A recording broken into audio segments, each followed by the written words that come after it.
Hello everybody, it's Rebecca and welcome to Quick Talks. Today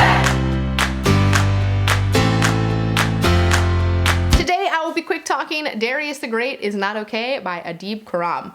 So this book is about a teenager named Darius who is half Persian and half American. He's kind of a nerd and a tea snob, like he loves tea.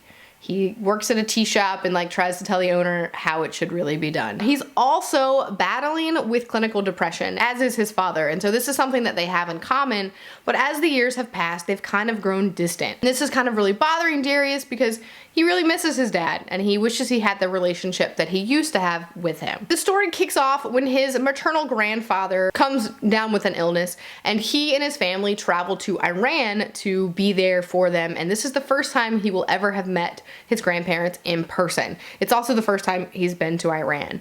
And so while he's there, it's his story, it's his little coming of age story. He meets the boy next door, Sorab, and it's a friendship story. And he kind of comes to terms with who he is, but he's also dealing with this half Persian side and this half American side and kind of what that means and what it means to be Persian, which again is one of my favorite styles of stories. I love cultural identity stories. It does follow Darius as he's exploring Iran, as he's exploring this friendship, and kind of coming to terms with just who he is. It's a heartbreaking little story. It's also talking about depression, but not in a suicidal, typical story that deals with depression kind of way. Like, it talks about depression in a very realistic way. As someone who has depression and fights with it and fights against it and takes medication for it, but still has to deal with it, and what does that mean for who they are, and does that make them feel broken or not? So it is not a suicidal type of story. It's not a I need to be saved type of story. It's just a this is part of who I am and I need to accept that. All right, so I'm going to read you the very first page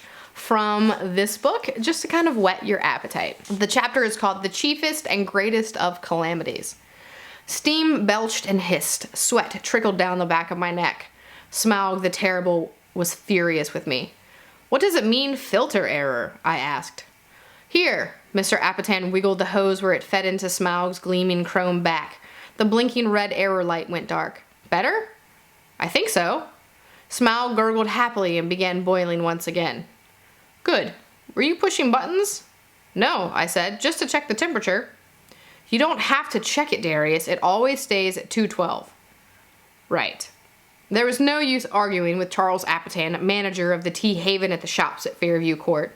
He was convinced, despite all the articles I printed out for him, he refused to read web pages, that each and every tea should be steeped at a full boil, whether it was a robust Yunnan or a fragile Yokoro.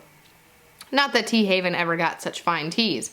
Everything we sold was enriched with antioxidants, or enhanced with natural superfruit extracts, or formulated for health and beauty. Smaug, the irrepressible finicky, was our industrial-strength water boiler. I named it Smaug my first week on the job, when I got scalded 3 times on a single shift, but so far the name hadn't stuck with anyone else at Tea Haven. Mr. Apatan passed me an empty pump-action thermos. "We need more blueberry acai bliss." I shoveled tea from the bright orange tin into the filter basket, topped it with 2 scoops of rock sugar, and tucked it under the spigot. Smaug, the unassailably pressurized, spat its steaming contents into the thermos. I flinched as boiling water spattered my hands.